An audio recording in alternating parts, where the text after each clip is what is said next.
See, this is what happens when Tyler's not behind the scenes. I get discombobulated. But ladies and gentlemen, I am very, very, very excited. We have just finished Fast 9 live at Showcase, and the boys are at Showcase right now with their thoughts.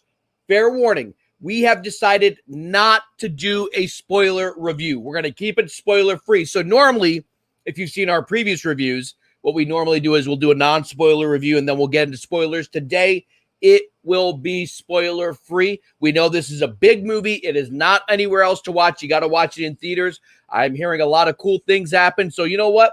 If you're new to the channel, make sure to like, share, and subscribe. And you know what? The boys are at Showcase right now. So let's bring them in right now. Guys. There we go. What's up? How was it? How was it? Oh my God. Let's go great. As far as big budget movies go, this was, if big budget movies are your thing, you're gonna love this movie. Lots of callbacks throughout the 22 other movies that they have. Yeah. And I mean, I think you said it. It makes Michael Bay look like a college student. Yeah. Yeah. There's never a dull moment. It was sometimes actually, it was a little bit overwhelming sometimes, especially when you're seeing it in a theater with surround sound, and it was pretty hard hitting. Yeah. Get ready. Yeah. Ty, this year, we've been wondering, because of the pandemic, the movie theaters are slowly coming back. How would you compare this to Godzilla versus Kong, to Mortal Kombat, because I feel like this is going to be even bigger than them, or would you say that, those movies were up to par with this movie? In terms of audience size, or in terms of... Just in terms of the movie itself. I'm just saying, like, spectacle. Is this bigger than Godzilla versus Kong? Because sometimes the trailers may look like. I would say it's Godzilla vs. Kong was a little bit more. Well, it's two huge monsters in a city. Yeah. As tall as the Empire State Building fighting, so it'll be a little bit. This movie. Yeah, but this movie has Vin Diesel. Yes. Yeah. And you know what? His character was a little bit better than I expected. It wasn't like the normal. I mean, there was still the family aspect, but the way that they tied into that, I think they did a really good job. I think they did a really good job explaining, because there's a lot of flashbacks. So we see, without spoilers, we see early Dominic Toretto, like when he was a teenager. Yeah.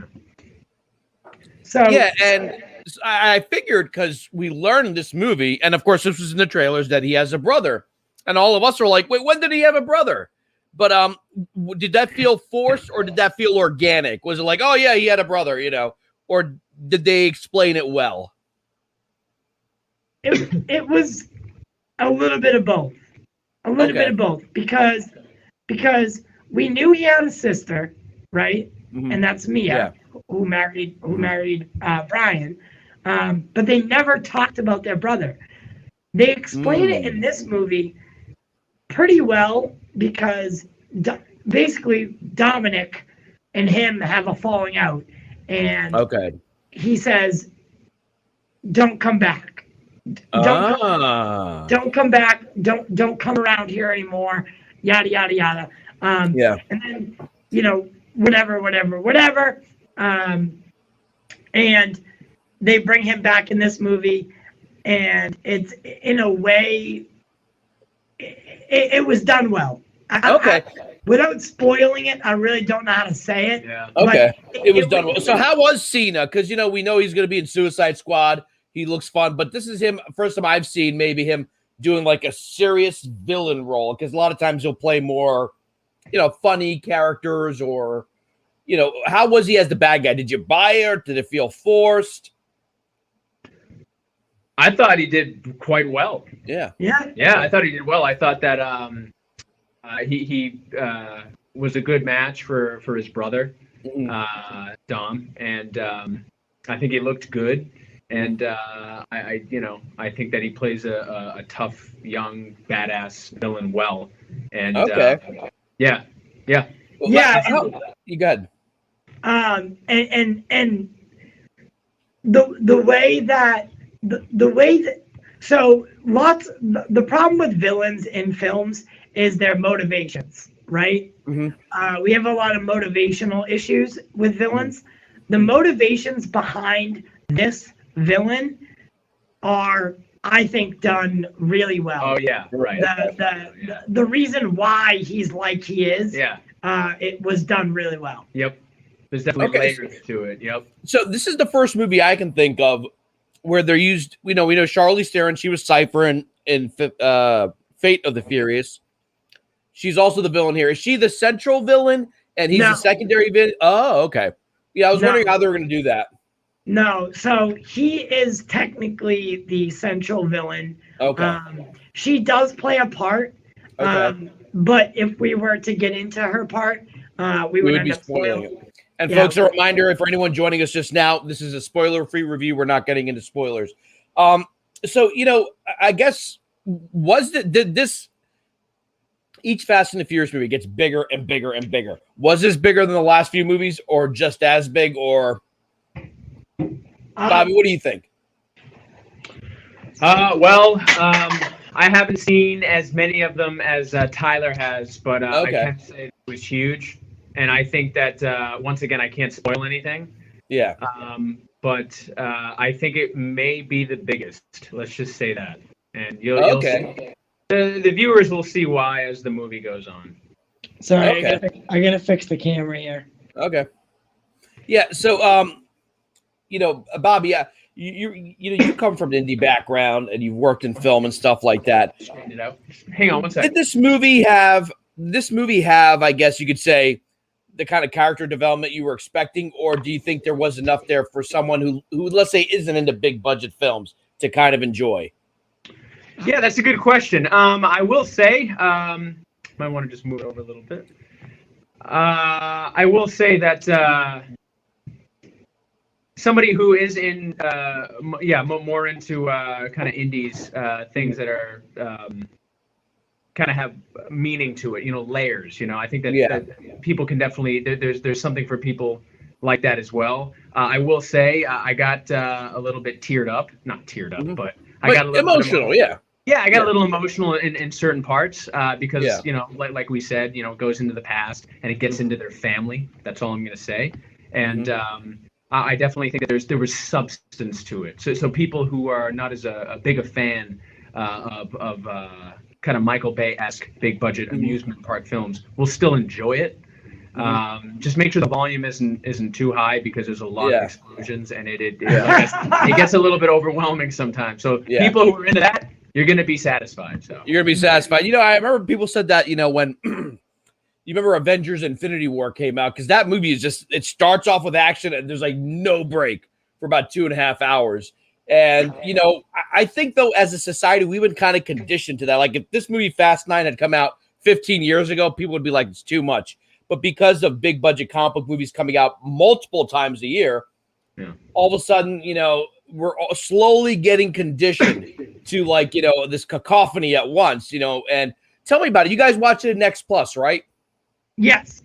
Okay. So, Todd, tell me, I know we always talk about this, but for our viewers who don't know about X Plus, what was this like watching on X Plus?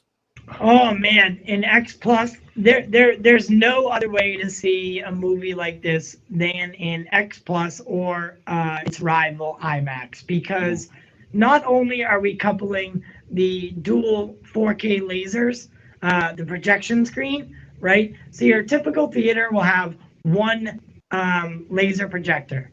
This combines it with a second one so that it gives nice crystal clear depth and the images almost come off the screen, right? And then the Dolby Atmos, it doesn't use channel audio.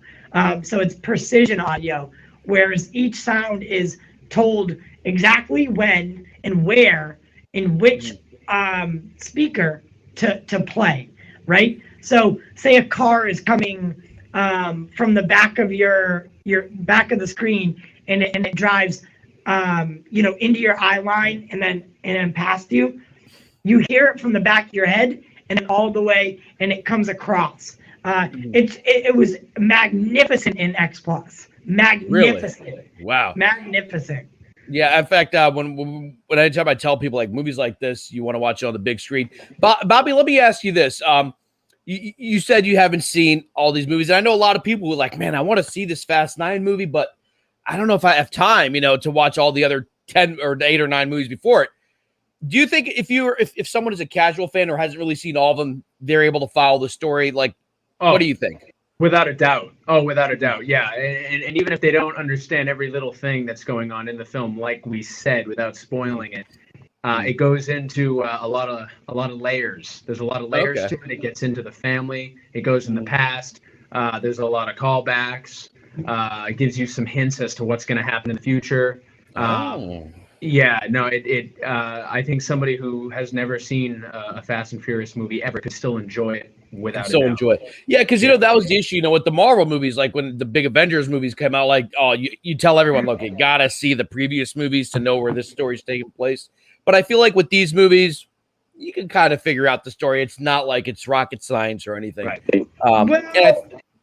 I am, no offense, I am going to go against what he just said. Okay. In a no offense way. No, it's fine. Because as we know from the trailers, Han is back. You need to, they do explain how he comes back, but in order for that to have weight, you would need to know what happened. So, you would need to have seen that. There are other callbacks from Tokyo Drift. You would probably need to see Tokyo Drift. There are callbacks from a number of movies. So I do think you could go watch this movie and still enjoy it. Yeah. That's what I was saying. Somebody who has never seen anything and just wants to be entertained can definitely wants to go watch it, entertain. So real quick, without spoiling it, we obviously know we're not going to talk about how Han came back. Ty, as someone who's seen Tokyo Drift, you've seen the other movies, did you buy it? Or were you like, they kind of have to, Yeah, no. They explained it really well. If you're a hardcore, cinephile, I think you might have issues with it. Mm-hmm. But if you're a person who goes into movies and you're able to suspend belief, then yes, you'll be like, oh, okay, I can see how that happened. Believe it or not, these movies, the first 3, we talk about the original trilogy, which was the street racing ones, Fast and Furious, Too Fast, Too Furious, and Tokyo Drift. Believe it or not, critics, gave those really bad reviews. I'm talking about professional critics. The recent ones, even though they're pure schlock, critics like them, or at least score them positively. And I think that, even, critics, whether it's, Variety or Hollywood Reporter, some of the bigger ones, they kind of understand, shut your brain off. This is meant to just enjoy, eat your popcorn, drink your soda, and enjoy it. And I feel like Fast and Furious, aside from Marvel, is sort of the franchise that can do that. And I know people are hungry to go back to the movie theaters. We've been, Bobby, we've been trying to push people to go back to the theaters. We don't want this industry to die. And a lot of people, sometimes it might be the big budget film that saves the theater industry, but we said, go see any movie in the theaters, keep the industry alive. And you're someone who's worked in theater. Like, how important is theater to you? The cinema, the venue to you as a filmmaker? Well, very important. Not meaning to get too deep because this is a whole nother rabbit hole, but people. I'm gonna bring it back. Yeah. Well, no, people congregating in a temple, if you will, a cultural temple, and they all come together and they enjoy a film together. That means a lot, and I just think it's good for people Joseph to do Campbell. that. Yeah, well, I said I didn't want to get too deep. Joseph Campbell mentioned that in his book.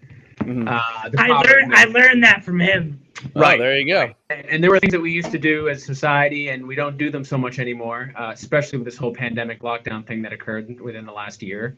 I don't think it's good for humanity, and we need to, encourage people to get back out again, which is why it's kind of encouraging to know that this film is not anywhere else other than the films. So, do you think this movie could other than the movies? Other movies, yeah, because a lot of the other movies, Ty, we know, had dual releases. We're not going to say where, but but this movie might be a litmus test, a true litmus test for whether people are going to go back to the movies, because it is a big franchise film. Marvel still hasn't come out with a film yet. Now, for a couple of weeks, DC has not come out with a film yet, and Star Wars has not come out with a film yet. This is the first franchise film exclusively in theaters. So, come Monday morning, do you think the box office will reflect that, or do you think it will still be a little bit shaky, given people are still getting vaccinated, people are still hesitant about going out? What do you think, Ty, Bobby, either one? If I were to judge on what I'm seeing right now, like I'm looking through the windows right now. So for anyone who doesn't know, we're at Showcase. I'm looking at where the lobby. Thank you. I'm looking out at the lobby. Not a lot of people here right now. Then again, it's raining outside. We're in New England, so not a lot of people here right now. But Friday nights, I mean, the manager told me that they're gearing up for a really large crowd. So I really can't gauge it right now. I would say that the box office on Monday will reflect positively. Yeah. And I think, it's interesting, this summer's ramping up real quick. We got Black Widow in a couple of weeks, but would you guys both recommend people watch this movie, whether they're a fan or not? What do you think? I do. Yeah. I do. I recommend that you watch it. Listen, Fast and Furious is not my favorite franchise. It's not. It's one of those movies where I lower my expectations. I grab some popcorn, I grab a pretzel, I grab a drink, I go sit down, and I know that some crazy, maybe, stuff that defies physics altogether is going to happen. But I still enjoy it. I still enjoy it for what it is. So yes, I do. If you're going on a date, maybe if you're looking for a movie to go out and hang out with your buddies, I think this might be the movie to go see. Yeah, I mean, I know I'm excited to see it tonight or this weekend, rather. Without spoiling anything, what do you think were the best part? Was it just the action? Was it the flashbacks? Was it the, Bobby mentioned twists and turns, which we're not going to reveal. But what do you think? What sold the movie for you? Like, what was the best part of it for each of you? Well, here's the thing. What sold the movie for me was John Cena. Okay. And the villain motivation. The villain's motivation, and that really tied the film together, because without John Cena's character, this movie doesn't happen, because it's all based around something he does. So if there's no John Cena, and I do think that John Cena is going to be in future films. I think because of Vin Diesel and The Rock, their little feud, I think John Cena is going to be taking over. And what's interesting about Cena, it took him a while, just like it took The Rock a while to kind of break out. Cena's been in movies for a while, but do you think this might be his breakout role? I mean, we know he's in Suicide Squad in about a month or so. Do you think this helps catapult him, maybe not as big as The Rock, but as a star where he could, have his own movies? I think so. Yeah. Between this and Suicide Squad, and then subsequently Peacemaker, he is going to be a bona fide superstar when it's all said and done. Okay. And Bobby, I'm sorry. What sold the movie for you? Was it John Cena? Was it the action? Was it the schlock? Was it was? I'd say it was honestly the emotion and the layers and the family history and the flashbacks. It was all the mushy. It was all the mushy gushy stuff. Honestly, the mushy gushy stuff. People will know exactly what I'm talking about when they watch it. Every movie, there's explosions and there's cars, and helicopters, and tanks and all that sort of thing. But this one really, it got emotional. Yeah, definitely has layers. Yeah, without a doubt. Yeah, and we were saying earlier, it's interesting you mentioned that because we were saying earlier a lot of franchises have been trying to get off the ground and do big explosion stuff, and they don't take off. But this one seems to have resonated with people, despite, I think some of its harshest critics. This one connects. And Ty, you and I both know whether it's comic book franchises that are not DC or Marvel, it's not easy to build a franchise. And I think what makes this work are these characters and the way they kind of connect with each other. People like that. They like, Vin Diesel, like family, and all that stuff. And it's not enough just to have the explosions. Yeah. You know what I like that they got rid of? Mm-hmm. The superhero stuff. I don't know. Would you say they? I think I know what you mean. Are you talking about like when The Rock? No. Seems like when Idris Elba in the previous movie was a super soldier, basically. Oh yeah. There was none of that. Yeah. So they kind of got rid of that aspect. Yep. And it got kind of science fiction-y for a second there. Yeah. Yeah, it's still science. It's still science fiction-y in a way. Yeah. But they, you know what they did is they brought back a lot of the racing. Oh, really? Okay. Yeah, the movie begins with the race. There's a race between a couple other people. The racing, the cars. There was a couple scenes where remember the races where we go and there's like the girls everywhere. Yeah. There's a couple scenes like that, so you kind of go back to those places and revisit those things that made Fast and the Furious what it was. So I think it went back to its roots a little bit.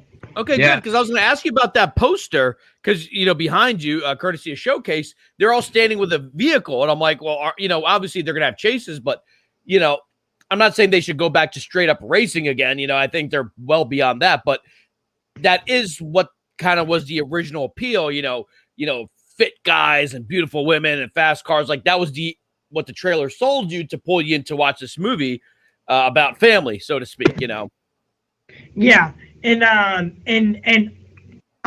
I really do want to talk about one thing, except I know I can't. And it left me so not aggravated, but it left me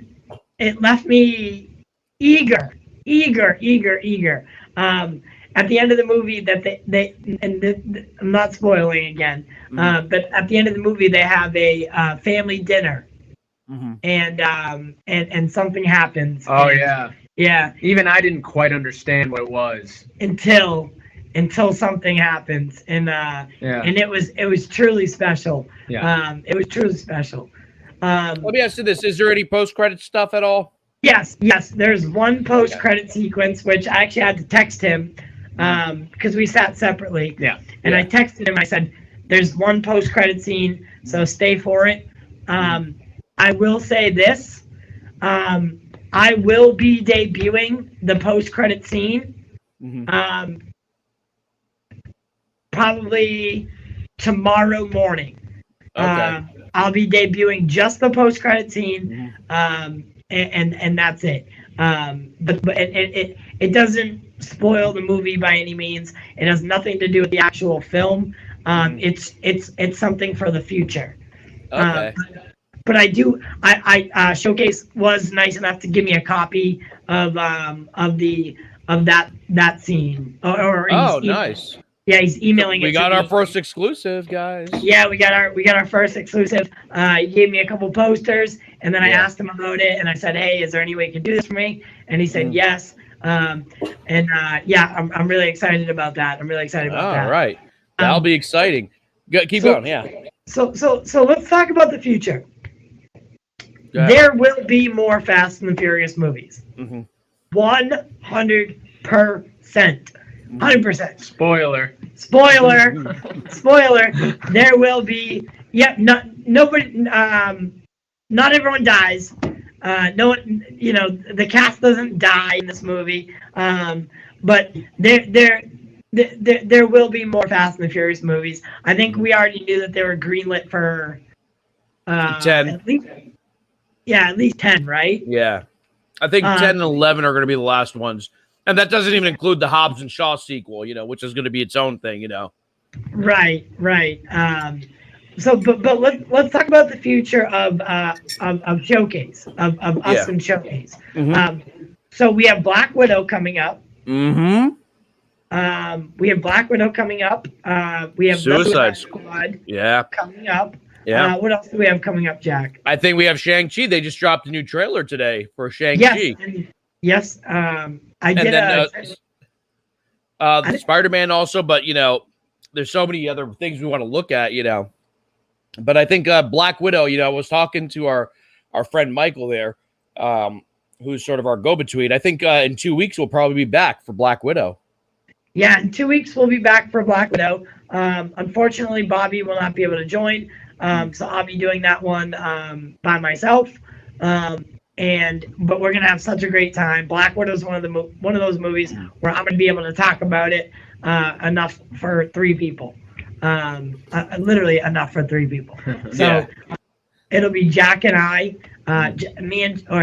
Jack and I, and we'll be going hard. But considering this is a non-spoiler review. Guys, I do think we're gonna wrap it up. Yeah. One quick question. Everyone is saying sometimes critics they should stop it with these movies, but every time a new one comes, people like it. No, seriously. I'm like, if they want to keep going, let's keep going. I know they're gonna wrap it up in some 2 movies or something, but would you be okay if they just kept going with these? I'm gonna let Bobby take this one because Bobby has real feelings on films, blockbuster films, and the way that they're shaping cinema. So okay, all right, go ahead, Bobby. Okay, so rephrase the question just one more time. Exactly what you want to ask. So what I was asking was, some critics will say they need to stop with these fast movies; they just get more and more ridiculous. But if it's entertaining, if people like it, should they stop? If they want it to go into 11, 12, 13 for the next 10 years and just keep making them, is that okay for, let me ask, I guess how I'm asking this. Should they stop? Is it okay to who? See, that's the thing. Yeah. It's like who's the one making the judgment? So you got to remember that there are corporations, massive corporations, and the studios that work, that are partnered up with the theaters and now the video on demand distributors that we know of as Netflix and Hulu and all these sorts of kind of video on demand distributors. They have a lot of resources and we can say power, if you will. And the fact that they can make unfathomable profits, logic would follow that they'll never stop. I wouldn't. If that was my only motive. Let me ask you this: is it good for art? Art. That might be a better way to put it. Is it good for movie art? If they just keep making this movie again and again, in hindsight, it might keep the theaters alive or help it get it going again. But Oh boy, how do I answer that? Because I suppose beauty is in the eye of the beholder. But right now, the standard of beauty in most people's eyes is different than it was once upon a time in Hollywood. Now there's a film for you. I'll talk to you about for 5 hours. I think that. I think right now I'm going to leave it at this. I think that I think that people as a whole in the world, I think that standards and tastes have changed. And I think that for whatever reason that is, I'm not, maybe it's too long to talk about right now, but I think that the studios are meeting that demand. And is it wrong? I don't know. Is it bad for art? Possibly. Possibly, yeah. I'll say this.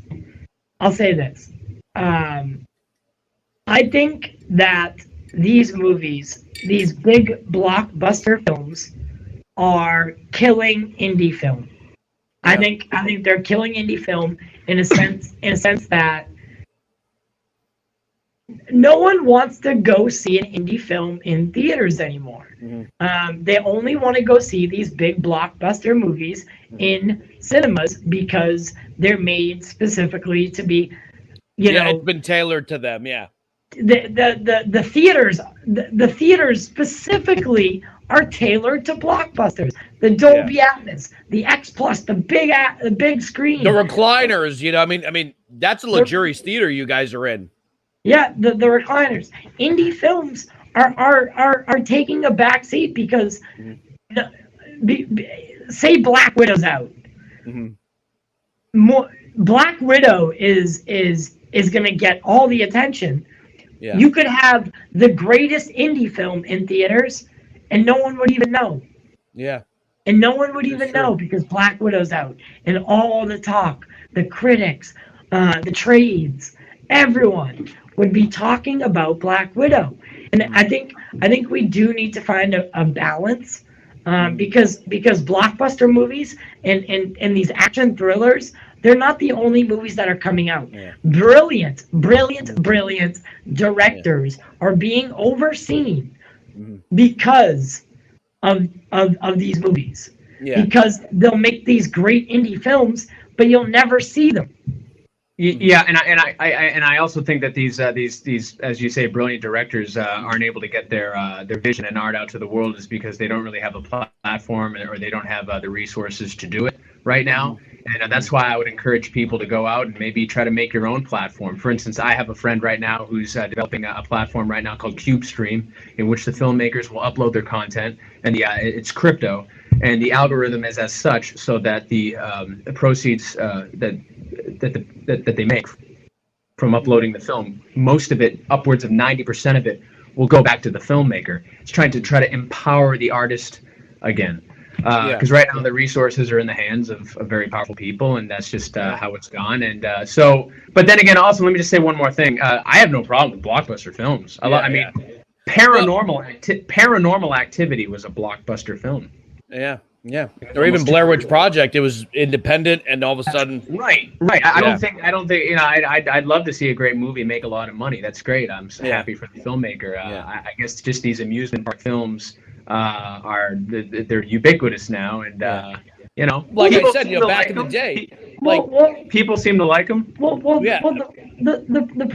problem is you have these multiplexes that have 16 screens, but 10 of them are playing Black Widow. Right. And then 4 of them are playing, you know, the next biggest movie, and then maybe 1 or 2 of them are playing movies that are like indie films or such. And I guess that's what I mean is the focus in these movie theaters are advertising and marketing towards the bigger movies, right? Yeah. And that's for obvious reasons. It's all a business. Yeah. Everything revolves around money. But it's just we need to find a way to balance it. You know, we had remember that quote from Owen Gleiberman. He's like, popcorn movies are okay. Popcorn's okay. It's okay to eat popcorn. There's nothing wrong with popcorn. But if all you eat is popcorn, it's not good for your health. I was like, that's a really good way of putting it, you know. And right, exactly. I would agree. Yeah. So, but last thoughts. Any last thoughts? My last thoughts, guys, are get out there, regardless of your taste in film. Get out, support your local theaters. Get out, support your local theaters. I don't know if anyone knows this, but the ticket price actually goes mostly 99, I think it's 95% of the ticket price goes to the studio, right? buy concessions, get your concessions. Those are what helps the theater. I heard that. Yeah. Yeah. So when you do go out, I know it's pricey, but you're at the movies. Get a thing of popcorn. Get your ticket. Get a thing of popcorn. Get a soda. Support the studio. Support the local theater. But just get out there and plainly, support your local theater. See a movie. See a couple movies. But don't just see blockbuster movies. See anything. See.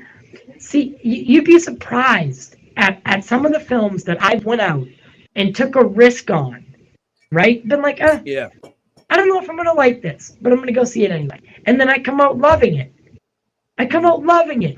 And you'd be really hard pressed to tell me that I don't know how to really phrase it correctly, but oftentimes that's the case. Is I go in and I know nothing about this movie and I come out and I'm very surprised. I'm very surprised. I'm very happy. And I'm glad I went and saw it.